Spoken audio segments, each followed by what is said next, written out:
Na Palestina do século I, o cenário era de tensão constante.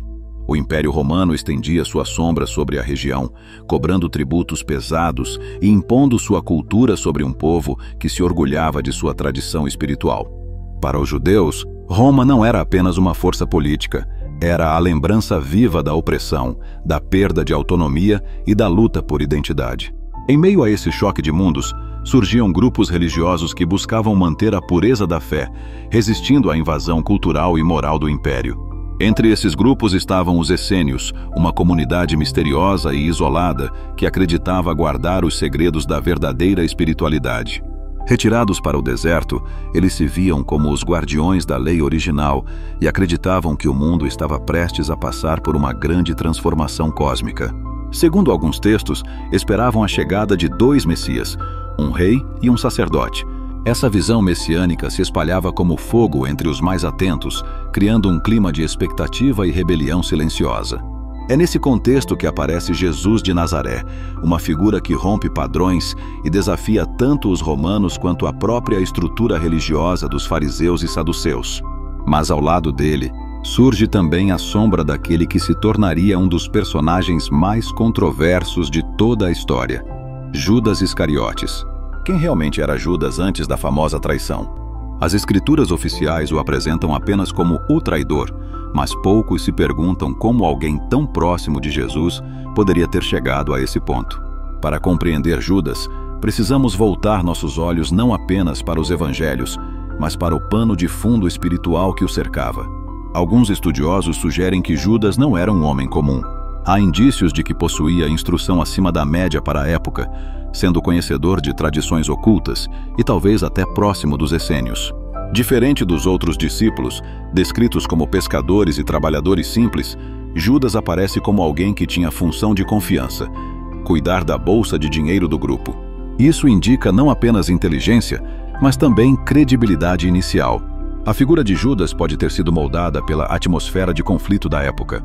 Muitos esperavam que o Messias viesse como um libertador político, capaz de derrotar Roma e restaurar o trono de Israel.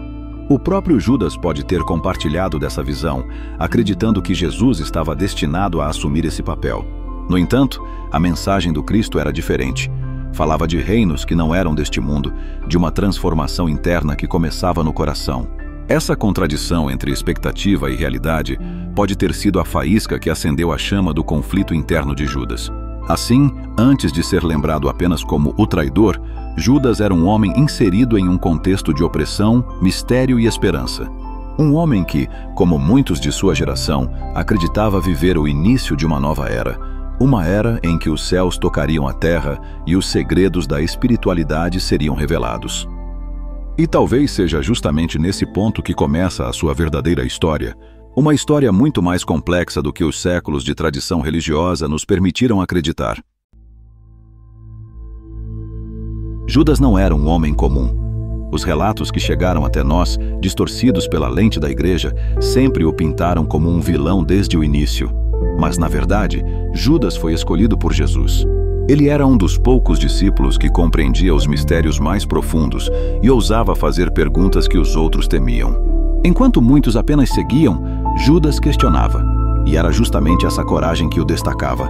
Entre os discípulos, Judas era conhecido por sua inteligência e sua capacidade de lidar com recursos. Ele cuidava da bolsa de dinheiro do grupo, mas isso não era apenas uma função prática. Significava confiança. Jesus via nele alguém que entendia a dureza da realidade e que poderia navegar entre o mundo espiritual e o mundo material. Essa dualidade o tornava essencial. Os evangelhos apócrifos, aqueles textos que a igreja tentou esconder, retratam Judas de maneira muito diferente. No chamado Evangelho de Judas, descoberto em manuscritos gnósticos, ele não é descrito como um traidor, mas como o discípulo mais próximo de Jesus, aquele a quem foi revelado o verdadeiro mistério da existência. Jesus teria confiado a Judas um papel único, um segredo que os outros não estavam prontos para ouvir. Segundo essa visão, a traição não foi uma escolha egoísta, mas parte de um plano maior. O ato de entregar Jesus não era fruto de cobiça, mas uma missão espiritual. O mestre precisava ser libertado de sua prisão material, e Judas seria o único capaz de cumprir essa tarefa. Não por fraqueza, mas por coragem. não por ódio, mas por amor. Esse ponto de vista altera tudo. Imagine, o homem que por séculos foi lembrado como um vil traidor pode, na verdade, ter sido o discípulo mais leal, o único que teve coragem de obedecer a uma ordem impossível. Isso nos força a olhar para além das narrativas oficiais, para compreender que os mistérios da fé muitas vezes são mais complexos do que a versão simplificada que nos foi dada. Mas é claro, essa visão também traz desconforto, pois se Judas não foi o traidor, o que dizer de toda a tradição construída em cima dessa ideia? Quantas culpas, quantas condenações, quantas pregações se apoiaram nessa imagem distorcida? A figura de Judas se torna então um espelho que reflete não apenas sua história, mas também a manipulação da história pela própria religião. Enquanto os discípulos caminhavam com Jesus, cada um carregava dúvidas, medos e esperanças. Pedro negaria, Tomé duvidaria, mas só Judas teria que enfrentar o peso de um destino que o transformaria no nome mais odiado da cristandade: o escolhido e o condenado. O que a história oficial chama de traição pode, na verdade, ter sido o ponto culminante de uma missão secreta. Judas, até aqui, havia carregado o peso de uma verdade que não podia compartilhar com os outros discípulos. Ele sabia que Jesus precisava passar pela crucificação para cumprir um propósito maior, e que ele, Judas, seria o instrumento dessa realização. Mas imagine o dilema. Como entregar aquele que você ama e segue como mestre, sem ser consumido pela culpa? É nesse momento que o gesto mais famoso de Judas ganha um novo significado: o beijo. Para a tradição, foi o sinal que marcou a traição. Porém, em uma visão oculta, o beijo não foi apenas uma marca para os soldados identificarem Jesus. Foi um ato de reconhecimento, uma despedida silenciosa, um pacto selado no instante em que o destino de ambos se entrelaçou para sempre. Enquanto os guardas romanos se aproximavam no jardim, Judas sabia que estava selando sua própria condenação.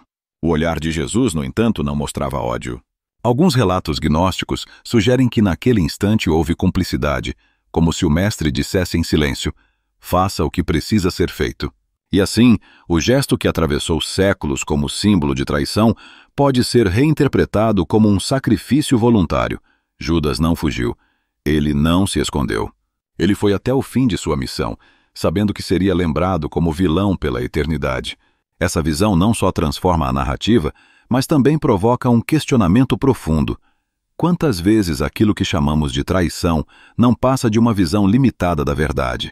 Será que a humanidade, cega pelo dogma, não transformou o maior ato de coragem em símbolo de covardia?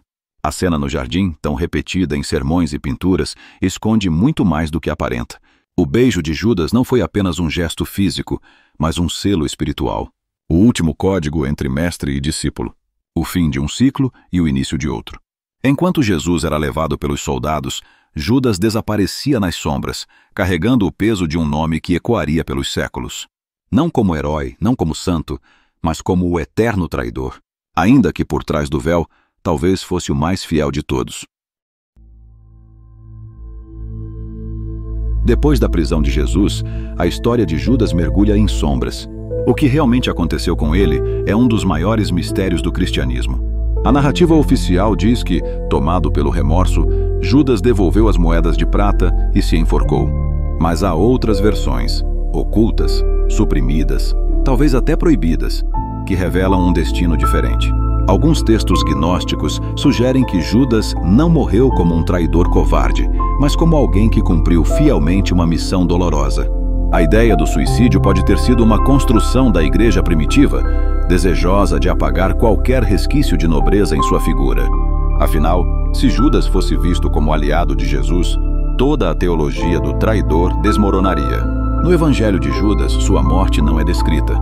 Ele simplesmente desaparece da narrativa, como se sua função estivesse cumprida. Para alguns estudiosos, isso significa que sua história foi deliberadamente silenciada, talvez para proteger segredos que só poderiam ser compreendidos por iniciados. Outras tradições esotéricas dizem que Judas foi o primeiro mártir do cristianismo oculto. Ao assumir para si o papel de vilão, ele teria libertado os outros discípulos desse fardo, permitindo que o cristianismo florescesse. Seu sacrifício não foi apenas físico, mas simbólico. Carregar o ódio, a condenação e a vergonha da humanidade para que a mensagem do Mestre pudesse permanecer intacta. Esse ponto de vista muda tudo.